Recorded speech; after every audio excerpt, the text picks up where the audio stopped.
નમસ્કાર વિદ્યાર્થી મિત્રો, આજે આપણે ધોરણ 10ની અંદર સ્વાધ્યાય 1.1ની અંદર આજે દાખલો છે જે આઈએમપી દાખલો છે એ સોલ્વ કરવા જઈ રહ્યા છીએ.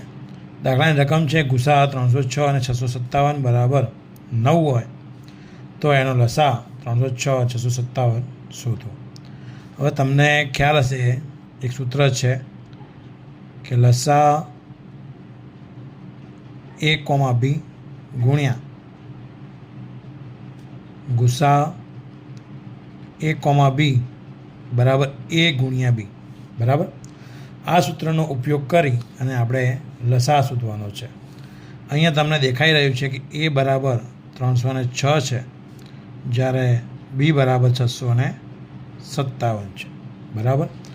હવે આની આ જ કિંમત આમાં મૂકી દઈએ તો લસા 306, 657 ગુણ્યા ગુસા 306, 657 બરાબર a ગુણ્યા b. એનો અર્થ એવો થાય છે કે 306 ગુણ્યા 657 બરાબર. હવે તમને ખ્યાલ હશે કે ગુસાની કિંમત આપણને આપેલી છે કેટલી છે? 9 છે. એટલે આપણે ગુસાની કિંમત મૂકીશું. લસા 306, 657 ગુણ્યા 9 બરાબર 306 ગુણ્યા 657 બરાબર. હવે આ ગુણાકારમાં છે એટલે અહીંયા જશે એટલે ભાગાકારમાં આવી જશે. એટલે આપણે લખીશું કે લસા 306, 657 બરાબર 306 ગુણ્યા 657 ભાગ્યા 9. હવે 9 વડે જ્યારે ભાગવા જઈએ એટલે આપણને ખબર છે કે 9 તરી 27, 3 વધ્યા એટલે 9 ચોક 36 બરાબર. અહીંયા તમે જોઈ શકો છો કે 657 ગુણ્યા 34 આ બંનેનો આપણે ગુણાકાર કરવો પડશે બરાબર. તો એક રફ કોલમ તમારે બનાવી લેવાની અને એ રફ કોલમની અંદર તમારે આનો ગુણાકાર કરવાનો.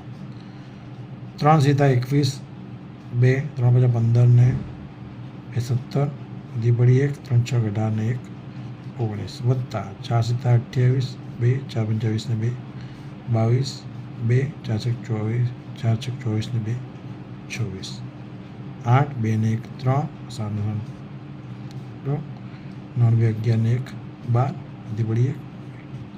તો તમે જોઈ રહ્યા છો કે ગુણાકાર કર્યા બાદ 22,338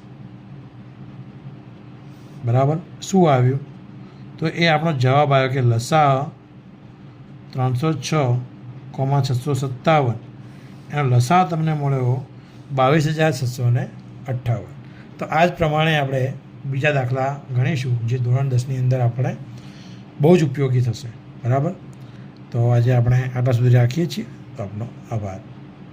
આ ચેનલને જો સબસ્ક્રાઈબ ના કરી હોય તો લેટેસ્ટ માહિતી માટે અને લેટેસ્ટ સ્વાધ્યાયના દાખલાઓ માટે સબસ્ક્રાઈબ કરવા વિનંતી છે.